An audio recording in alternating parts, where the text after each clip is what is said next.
Okay, good morning everybody.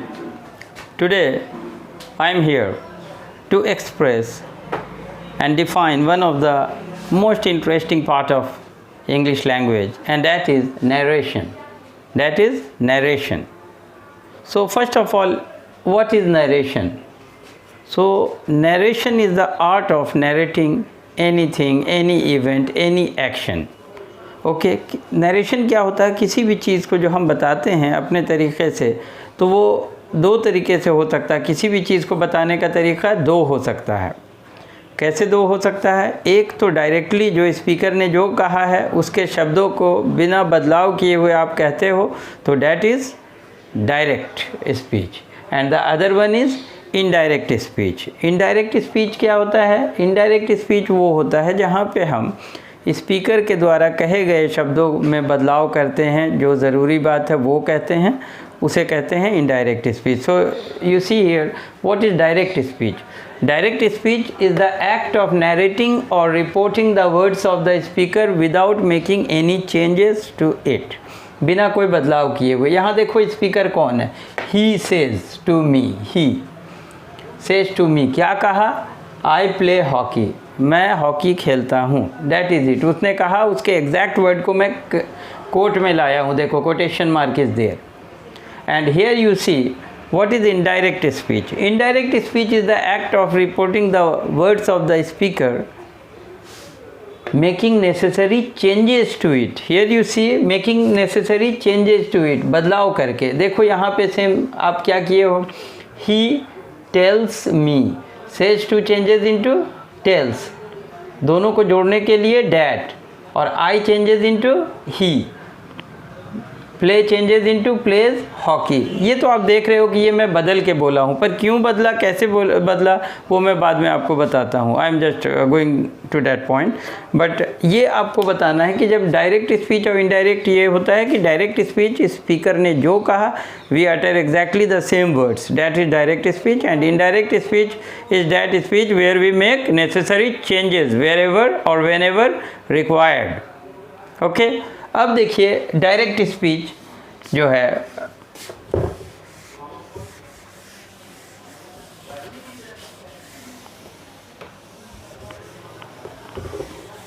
you see what is the difference, how to identify direct speech. Direct speech will start with reporting verb. So here you see the same thing I am writing, he says to me, comma, and the other one is I play hockey is here. Okay, I play hockey. Now you see it is divided into two parts. This sentence is divided into two parts. The first one is this one in comma, comma के इधर वाला जो है एक हिस्सा, और दूसरा हिस्सा है ये वाला। ठीक है, अब दोनों में आप कैसे आइडेंटिफाई कर रहे हो? डायरेक्ट स्पीच इसी तरह होगा कि एक पार्ट कॉमा में होगा और दूसरा आपका जो स्टेटमेंट है वो किस में होगा? वो कोटेशन मार्क में होगा।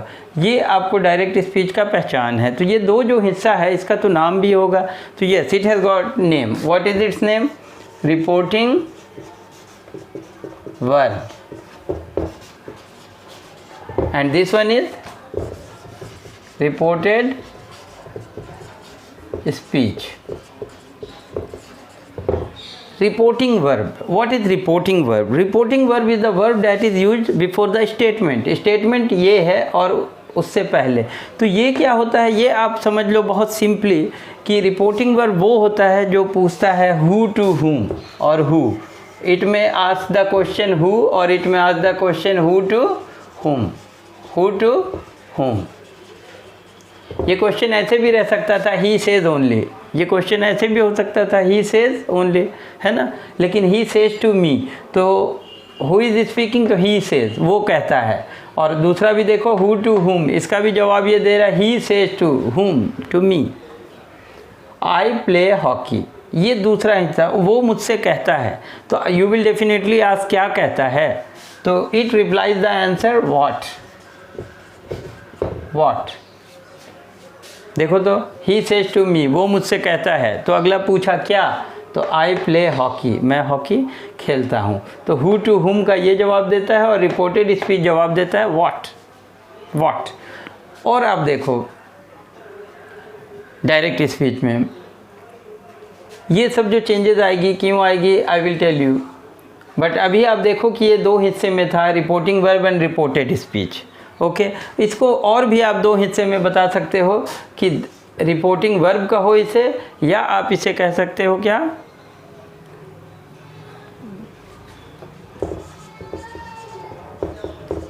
प्रिंसिपल क्लॉज, और इसे आप सबऑर्डिनेट क्लॉज कह सकते हो। लेकिन कैसे अभी मैं और बताऊंगा, डिफाइन करूंगा सबऑर्डिनेट क्लॉज। देखो आजकल क्या होता है, nowadays we get to see कि what we do, many one what he does or she does, you see he says to me, तो says to changes into tells, he tells me, he tells me. In order to join both the clauses, what we use, that I is the first person, changes according to subject, so it will be he. I play but he plays, so this is it. Okay, but nowadays we get to see कि there is no use of that. Many one does what, he tells me he plays hockey, but I want to know कि how to segregate or bifurcate both the clauses. If we remove that, अगर हम that हटा देते हैं, अगर हम that को हटा देंगे तो फिर आपका ये clause कैसे बना, he plays hockey, ये subordinate clause कैसे बना without taking the help of conjunction? So that's why traditionally this is correct. Okay, now indirect speech. Indirect speech क्या हो गया, यही indirect speech हुआ। देखो ये आप डायरेक्ट बात को बताए थे और इसमें आप हेर फेर करके जो ज़रूरी बात थी उसी ढंग से आपने कहा कि वो मुझसे कहता है कि वह हॉकी खेलता है, और उसमें स्पीकर कहता था कि मैं खेलता हूँ, और यहाँ पे क्या हो रहा है, और यहाँ पे क्या कहता है, यहाँ पे कहता है कि मैं कह रहा हूँ कि वह मुझसे कहता है कि वह हॉकी खेलता है। ओके, सो आप स्पीच में ये देख रहे हैं। अब स्पीच जो हम बनाएंगे तो उसमें कुछ चीज़ों को आपको ध्यान में रखना होगा। सो व्हाट आर दैट, जब आप डायरेक्ट से इनडायरेक्ट में चेंज कीजिएगा, when you will change from direct speech to indirect speech, what are the things you need to take into consideration. So number one, देखो डायरेक्ट स्पीच से जब indirect speech होता है तो हम क्या क्या बदलाव देखते हैं डायरेक्ट स्पीच से इनडायरेक्ट स्पीच। तो अभी मैं रिपोर्टिंग वर्ब से रिलेटेड बता रहा हूँ। जब रिपोर्टिंग वर्ब में क्या होता है, देखो जब रिपोर्टिंग वर्ब में आपका रहेगा say, says, said, say, says, say to, says to,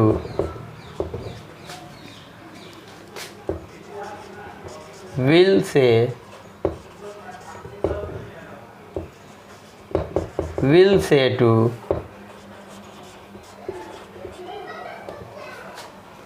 okay,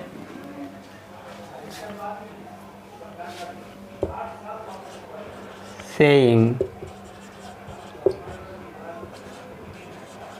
saying to, saying to.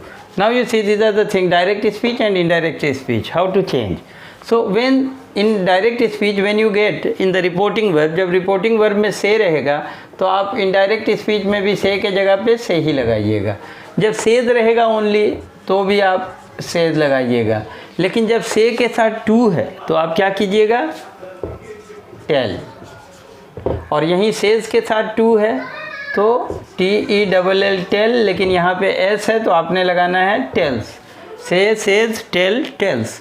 Will say, will remain will and say will remain से।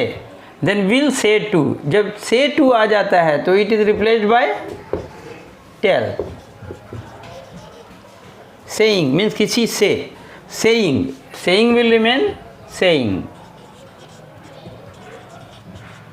And saying to will change into tell plus ing, telling, this is it.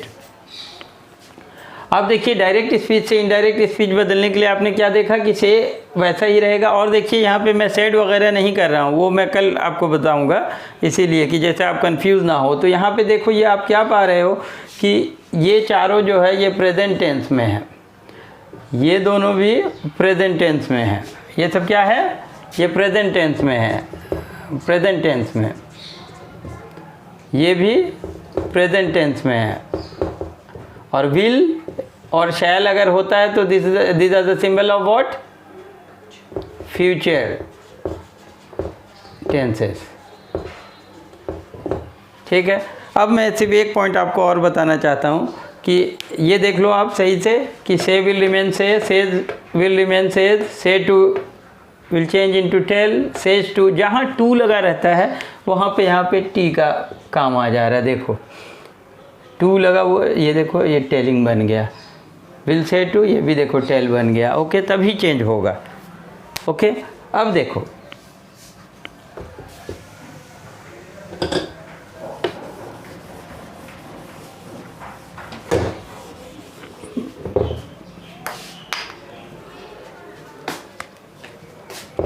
देखिए he says,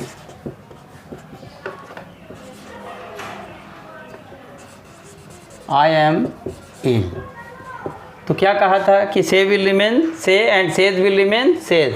तो ये reporting verb है, reporting verb में आपका ही रहेगा और says जो है वो भी चेंज यहाँ पे नहीं होगा। ओके, क्योंकि टू नहीं लगा हुआ है।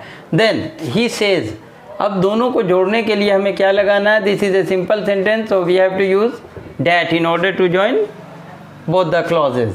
अब आप देखिए ये आई है, ये कैसे बदलता है, this is the rule called son, SON son, and we do it like 1 2 and 3, 1 2 3 ऐसे करके हम करते हैं ये।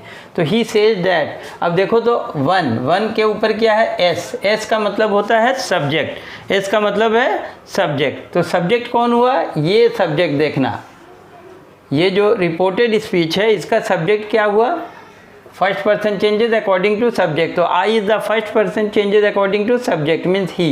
तो यहाँ पे क्या आ जाएगा, आई के जगह पे ही।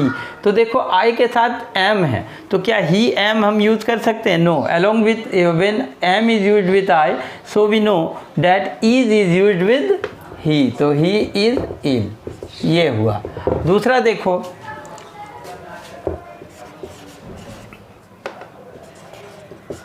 ही विल से,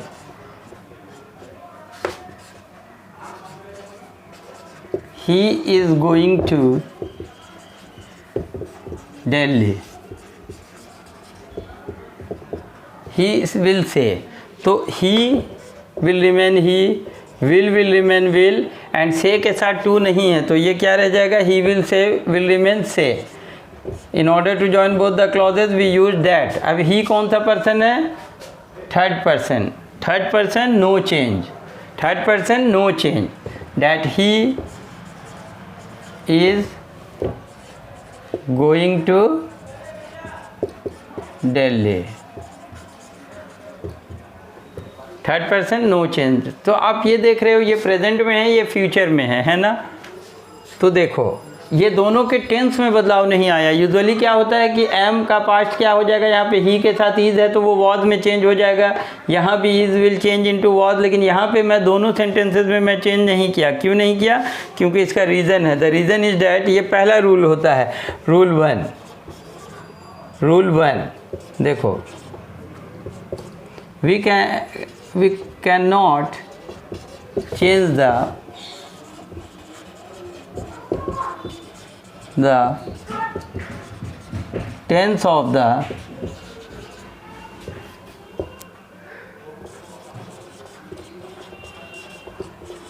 reported speech when the reporting verb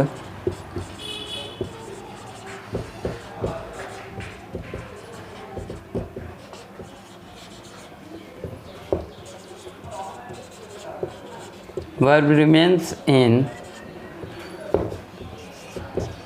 present tense और फ्यूचर टेंस। देखिए क्या पता चला, क्या पता चला आपको कि ही सेज, तो यहाँ पे आपको पता चल गया कि ये प्रेजेंट में था और यहाँ आपको पता चला कि ये फ्यूचर में था। तो जब क्या है पहला रूल कि जब रिपोर्टिंग वर्ब प्रेजेंट में या फ्यूचर टेंस में होगा तो रिपोर्टेड स्पीच के टेंस में बदलाव नहीं आएगा। Okay, that is it. So this much is enough for the day I suppose, and kindly like and subscribe it, ताकि आपके तरह बच्चे जो घर पे हैं अभी बैठे, जो नहीं पढ़ पा रहे हैं, एटलीस्ट वो भी अगर आप शेयर करते हैं तो शायद वो भी पढ़ पाएँ और वो सीख सकें from the very base. Okay, thank you, see you tomorrow.